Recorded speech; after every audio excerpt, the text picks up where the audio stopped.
ఇప్పుడే మనకు మరొక బ్రేకింగ్ న్యూస్ అయితే రావడం జరిగింది. సో, పీఎం కిసాన్‌కి సంబంధించి మరొక అప్డేట్ అనమాట. రైతులకు పీఎం కిసాన్ నిధులైతే విడుదల కాబోతున్నాయి. మరొక 4 రోజుల్లో దీనికి సంబంధించి అయితే డబ్బులైతే విడుదలైతే కాబోతూ ఉన్నాయన్నమాట. పీఎం కిసాన్ రైతులందరికీ కూడా కేంద్ర ప్రభుత్వం అయితే మొండి చెయ్యే చూపించింది. సో, ఎందుకంటే ఎన్నికల వేళ డబ్బులైతే పెంచుతారనుకున్నారు. కానీ కేంద్ర ప్రభుత్వం మాత్రం పెంచననే చెప్పింది. సో, ఇప్పుడు చూసుకున్నట్లయితే 16వ విడతకు సంబంధించి నిధులైతే విడుదలైతే కాబోతున్నాయన్నమాట. సో, ఈ విధంగా మనం చూసుకున్నట్లయితే పీఎం కిసాన్ రైతులకు సంబంధించి మనకి 18వ తారీఖు నుంచి డబ్బులైతే విడుదలవుతాయని చెప్తున్నారు. ఫిబ్రవరి 18 నుంచి. సో, 16 విడతకు సంబంధించిన నిధులైతే ఫిబ్రవరి 18 నుంచి అయితే విడుదలవుతాయన్నమాట.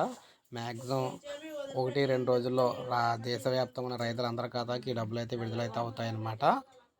సో, ఇది మనకు ప్రజెంటు దేశవ్యాప్తంగా రైతులు ఎదురు చూస్తున్న పీఎం కిసాన్‌కి సంబంధించి కేంద్ర ప్రభుత్వం నుంచి లేటెస్ట్ అప్డేటు. సో, ఇలాగే పీఎం కిసాన్ పథకానికి సంబంధించి ఎప్పటికప్పుడు లేటెస్ట్ అప్డేట్స్ అందిస్తూ ఉంటాను. ఒక లైక్ చేయండి. సబ్స్క్రైబ్ చేసుకోకపోతే మన ఛానల్ సబ్స్క్రైబ్ చేసుకొని ఫాలో అవుతుండండి.